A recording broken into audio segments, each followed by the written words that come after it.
Hey guys, it's Kyle. I want to talk to you guys a little bit today about how we get our music today and how that has changed over the past few years. This opinion that I'm about to share is coming from a musician, somebody who does music for a living. I've been thinking lately about how music, particularly how we get music, has changed over the past couple of years. I remember as a kid, it was exciting to get a new CD from a local record store. Like somebody that you really like put out a new CD, you go to a record store and you buy that album. And then came iTunes. iTunes was the first practical online music store. A listener would pay $10 for an album of MP3s, and they would go straight to your computer and then onto your iPod. But now we have a new primary way to get music, and that's with music streaming. And what music streaming basically is that at little to no cost for an individual listener, he or she can stream as much music as they want without limit on outlets like Spotify. And in exchange, the artist will get paid a small amount of money for each individual stream. Now, recently, some big name artists, most notably Taylor Swift, have come out against the current streaming system. They're claiming that it doesn't compensate well enough for their music. They've pulled their entire music catalogs off of Spotify, and they've spoken out against why they believe it's a defamation to the value of their music. And I just want to add my own little 2 cents to this discussion. And keep in mind that this is coming from a fellow artist. I believe, very simply, that Taylor Swift is just wrong about everything. So here's some of the things that she said. This is the first quote. "Everything new, like Spotify, all feels to me a bit like a grand experiment." A grand experiment it may have been, but I think it's long past that phase at this point in the game. Spotify is immensely successful among music listeners, and it's not hard to see why. Come on, all the music you could ever hope to listen to, on demand, whenever you want it, whether you own it or not. How is that for a sweet deal? So, it started out as a grand experiment, but it would just be ignorant to just call it that now. Streaming is very quickly becoming the industry standard in music distribution, and it's very quick. It's going to become the primary way very, very soon. Quote number 2. "I'm not willing to contribute my life's work to an experiment that I don't feel fairly compensates the writers, producers, artists, and creators of the music." Now, this argument is a bit up in the air. It's a case-by-case situation. But in a better to best case scenario, Spotify does compensate fairly to the people who created the music. In fact, it can sometimes compensate better than iTunes. Now, I'm not talking about short term. On a single day, 100 album purchases will pay much better than 100 album streams. But in the long run, Spotify is by far more lucrative.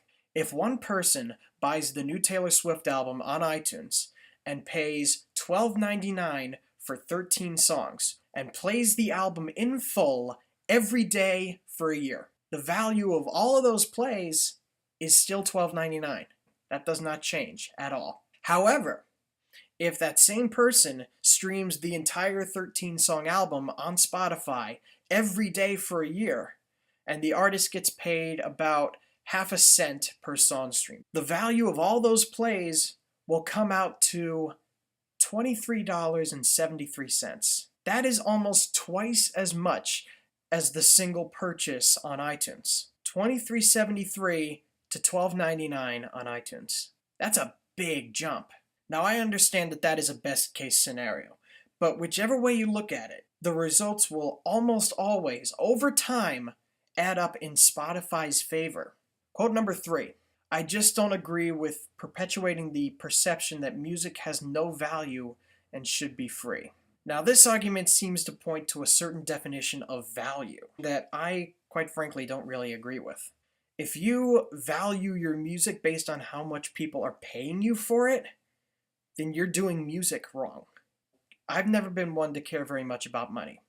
I mean, I need to make a decent living, of course, but I don't like excess. To me, value is about how you're able to reach people with your music. If one person can relate to some piece of music that I created, then I would be satisfied. That is more valuable to me than if I sell 1,000,000 albums or get 1,000,000 streams. If you're in music for the money, then you're in the wrong business.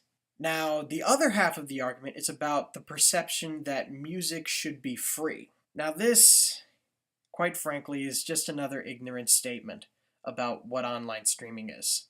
The music is not free. And if it is free, it's usually riddled with ads, and you can't play it on your phone or on your iPad or on your tablet. You can only play it on your computer. It's very limited. What Spotify is a music subscription service, like Netflix is for TV shows and movies. One monthly fee, and you get access to more music than you can ever hope to listen to. You're not paying for one album specifically, but it's still not free.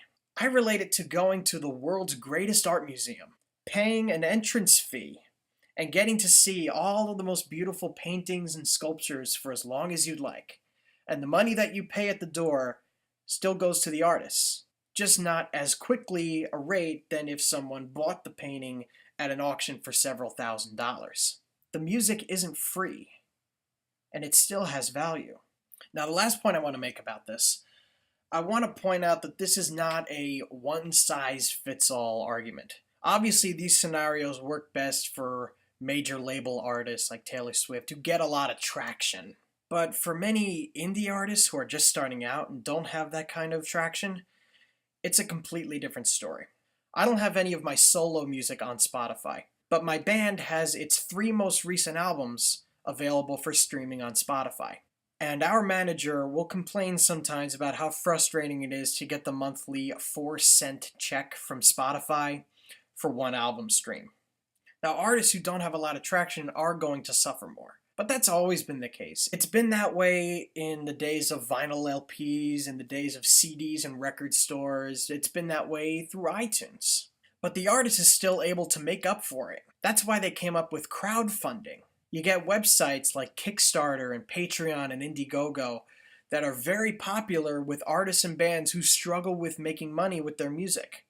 They do this by offering different perks and experiences, like getting the album before it comes out, getting exclusive content like bonus tracks, you get something autographed, you get like a wearable or something, you get concert tickets, dinner with the band, or a concert in your house. And these have proven to be very successful for artists, especially now, in an age where fans want to interact with their favorite artist or their favorite band.